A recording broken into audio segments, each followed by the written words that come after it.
প্রথমে দুটো দলের খেলোয়াড়েরা মাঠের মধ্যে প্রবেশ করে। সৌহার্দ্য বিনিময়, এরপর রেফারি টস করে দিক নির্বাচন করে ক্যালকাটা কাস্টমস এবং রেফারি ঘড়ি দেখে। বলতে বলতে রেফারি বাঁশি বাজিয়ে খেলা শুরু করে দেয়। প্রথম থেকেই কিন্তু ক্যালকাটা কাস্টমস আক্রমণে এসেছিল, বেশ কয়েকবার বারে বল লাগে, আক্রমণ প্রতি আক্রমণে খেলা চলতে থাকে।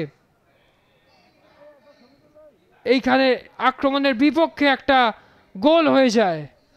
আরও একবার দেখে নেব, 17 নাম্বার জাসিদারি নাসির উদ্দিন একটা ক্রস করে এবং গোল চলে আসে।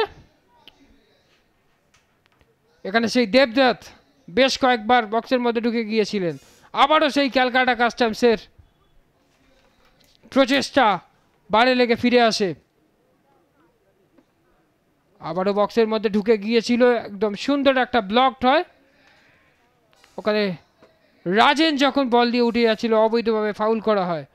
এখানে সেই পেনাল্টিটা, একটা ক্রস অবৈধভাবে বাঁধা দিয়েছিলেন তন্ময়, যার ফলস্বরূপ পেনাল্টি পেয়ে যায় এবং পেনাল্টি থেকে সমতা ফিরিয়ে আনে শালক তিওয়ারি।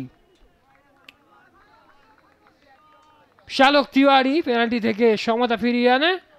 প্রথমার্ধে আরও কিছু উত্তেজক মুহূর্ত তৈরি হয়। বারবার করে উইংস থেকে আক্রমণের ঝাঁঝ বাড়ায় কালীঘাট মিলন সংঘ। সেই দেবদত্ত একটা সুবর্ণ সুযোগ নষ্ট করে রাজেন যদি আজকে এই বলটা পায়ে ঠেকাতে পারতেন, দ্বিতীয় গোল আসতে পারত। দ্বিতীয়ার্ধের খেলা শুরু হয়। দ্বিতীয়ার্ধে একটা ইয়েলো কার্ড দেখেন, ক্রস। বারবার করে অমিত চক্রবর্তী কিন্তু আক্রমণে উঠে এসেছিল, ওখানে অমিত চক্রবর্তী চোট পেয়ে যায়।